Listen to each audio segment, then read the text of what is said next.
This is Dabu 7.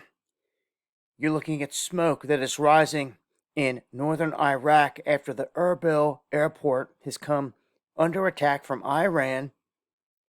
This airport suspending flights. They're saying there's widespread attacks, drone attacks coming in, hitting all over the place, and this war is far from over. This will continue this way, I feel, until the big event hits America. And when it does, it'll be too late. Nobody does anything to try to stop anything. Everyone acts like this war isn't happening, acts like they're not out there genociding people in Gaza and Lebanon and all these other places. Everyone just wants to turn a cheek to it all the time as this war rages on. Although a majority of the people out there do not approve of this war. You wouldn't know so, though, because there's no protests in the streets and there's no one voicing anything. They sit there docile. When this turns into a humanitarian crisis, let's see what happens. We're going on the 14th night, 2 weeks straight of pounding them, hitting all types of different places. And you can see in the clip here on the right where he's pointing to the South Pars oil field. They feel this is a likely place that's going to get hit and targeted outside of this nuclear power plant, which is saying, of course, if they hit that, it's going to be a disaster. There's another power plant in the north of the country.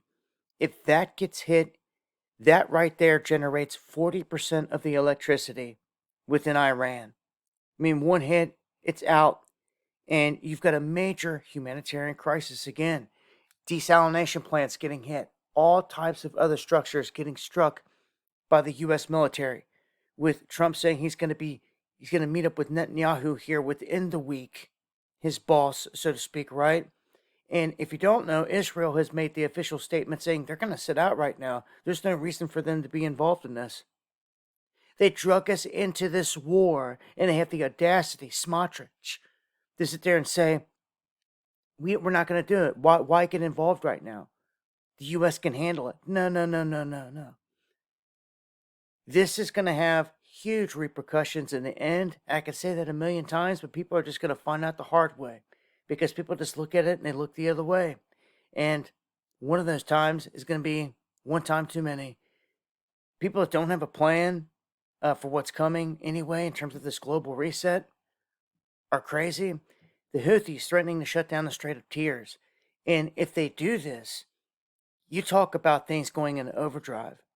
People have largely missed the fact that, like the egg prices, the meat, the gas prices, Trump barked at all these places and said, lower your prices, keep them at a certain level, while the rest of the world continues to move up. At some point, you got to snap back to reality, and it's going to be crushing. Because prices are not coming down, and this whole thing is not eased up. And people, again, are going to find out the hard way when it all catches up.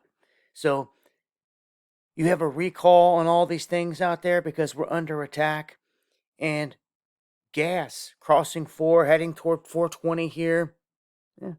We'll see what goes down from here because our reserves are at bottoms still, not being filled. That is a setup, straight up. Join me for the live stream, going live Monday, Wednesday, and Friday, 9 p.m. Eastern, talking about this in greater detail. Lucas, as you see these as targets, what do you think we might hit first? Well, I don't know if we'll hit it first, but the Damavad plant supplies 40% of Tehran's electricity.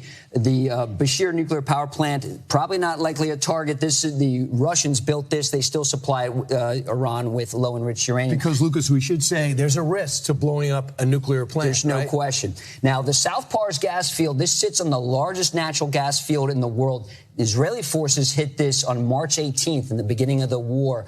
Iran responded by hitting the Qatari side of this natural gas field. In terms of targets... But let me ask you, here, this is the Strait. Yeah, this is the Strait of Hormuz so right here. If we want to send a message in the Strait where they're hitting ships in the Strait, wouldn't that be a place we go? It would. The only question is what would be Iran's response? We've seen Iran hit back in Qatar's oil field, natural gas oil fields in the UAE. That's the big thing. You mean they'll have a like response? If we hit a power plant, no question. That's been this tit for tat the whole time.